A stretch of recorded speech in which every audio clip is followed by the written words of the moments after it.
Hello and welcome to Baldur's Gate 3. I'm Shadow and welcome to the channel. In this video, we are going to outline how to cheese the Matriarch phase spider and beat her down because she's basically impossible in Act 1 more or less. So we are in the Whispering Depths. Here you can see where we are roughly on the map if you open it up from that perspective. Now, I'm going to swap in my best range weapon onto Asterion, who is a level 3 thief. Thief is important. If you specialize in Thief, you get 2 bonus actions, which is critical because it allows you to basically hide and then do that other bonus action, so dip or dash again. So with that in mind, let's get started here. We are actually going to accelerate the fight. I'm going to show you soup to nuts the entire fight, but we're going to do triple time here to speed it up here in a minute. One thing I recommend is always have a candle or something to add or dip in fire. This will be absolutely critical to outputting extra damage. Alright, I'm moving my party back here. They are not going to participate in this fight because we are going to cheese the face better Matriarch by staying hidden and then just shooting them from a range. So I have a bow that I took from one of the vendors in Emerald Grove. If you're interested, let's get right to it. So right now we're going to hit this phase spider poorly. And effectively what's going to happen is once we actually successfully attack it the second time, we're going to engage in combat. Now this phase spider is linked to the phase spider Matriarch, which is up and out of our sight right now. And one of the things we're going to have to do is make sure that we're positioning the spiders in range to hit them. So here we go. We're going to take out this spider eventually. I think we're going to miss a few times here. Yep. But you can see in that we've engaged in actual combat now because we got it surprised. We were able to hide, so we didn't fully enter combat. That time we did not surprise it. We did enter combat, and now the phase spider matriarch, our little broodling, she's going to hatch, and the other ranged phase spider now enter combat. Now, when you see that black screen, because of where we are, it's going to shift back and forth between where the combat is and us, so keep that in mind. As always, lay down a candle and dip your weapon in fire to do extra damage. So the phase spider is going to just hang out here, that's fine. And we are going to finish taking out this other phase spider here from range, slowly but surely. One of the critical things is we have to be hidden at the end of the turn. If we are not hidden, the phase spider is going to phase over to us and absolutely wreck us. So we're going to speed up time here just because this is kind of a long fight. It took me about 15 to 20 minutes, and we're trying to get this entire video down to roughly 10 or lower, fewer. I think it might be a little bit longer. We'll see.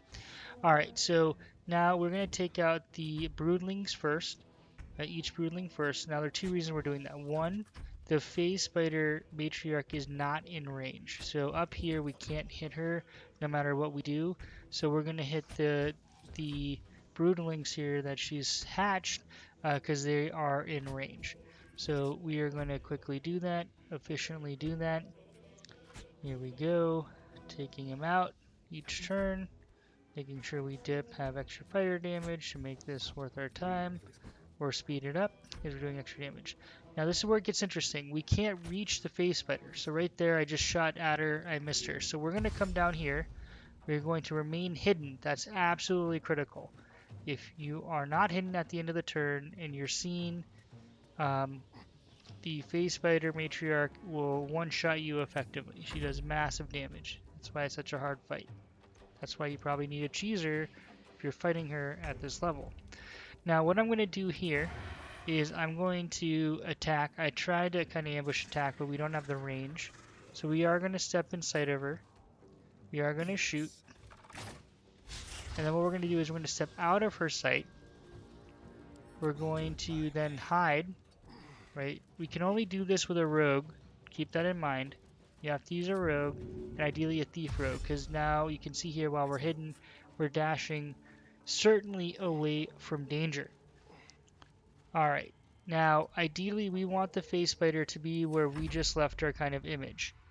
You can see here she's going to phase over there, and this is ideally, this is the general area we want her in because then we can shoot her from up here and then remain hidden, and she's going to basically be stuck there because she's not going to know where to go.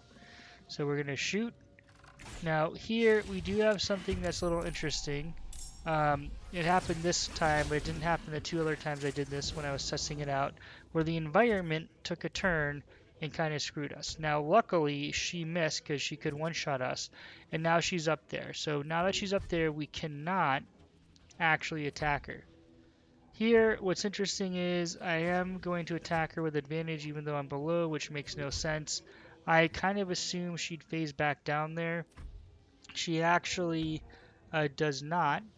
So because she just stays there, kind of stuck, we're going to head back down there, and we're going to actually, to our advantage, cause her to take some massive fall damage. Because she has a lot of weight when she falls, she does take fall damage. So we're going to outline this here really quickly. I do have a burning cantrip here. You might want to keep a burning scroll or scroll of fireball or something just to disrupt the web. So I get her down here. I'm going to actually kind of hide on that second level because again I want her to kind of come over here so we can hit her from above, have advantage. So she's stuck down there.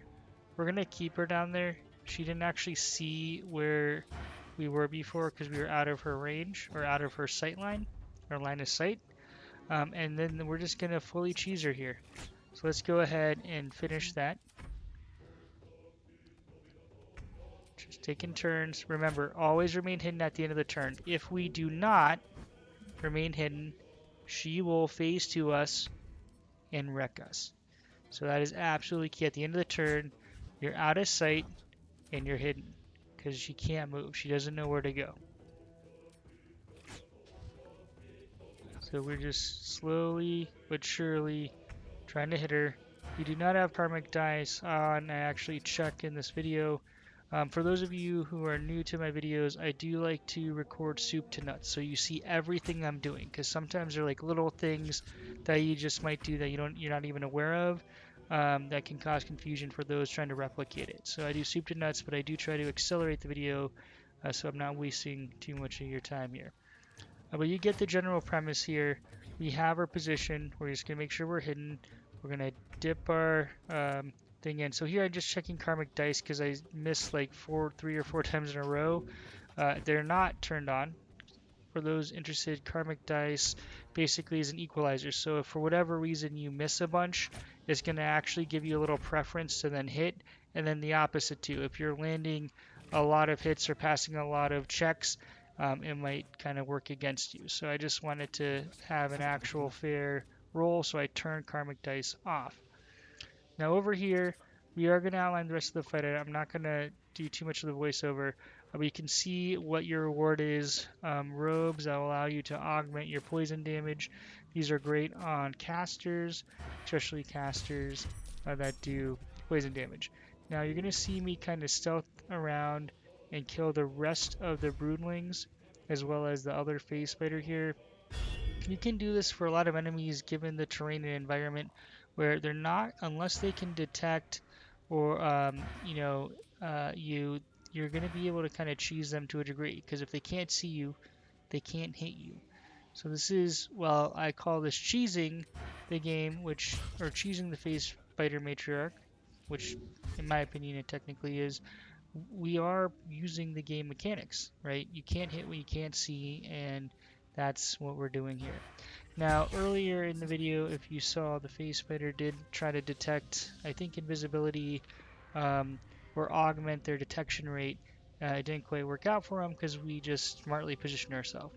Now, as a thief, remember you get 2 or an extra bonus action. So the bonus action can be used to hide on rogues, even after or when in combat, right? And then you can also use it for an extra dash. So you saw me do that a couple of times. Now the rest of this video, we're just going to take out the broodlings so you can kind of see the entire fight soup to nuts. Once we kill these little spiderlings, we can freely explore this area.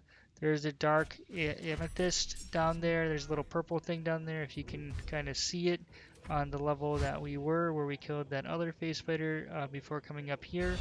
That will help you unlock, or is a component of the necromancy of Thay. I have another video on that. You can check it out if you're interested on seeing what happens.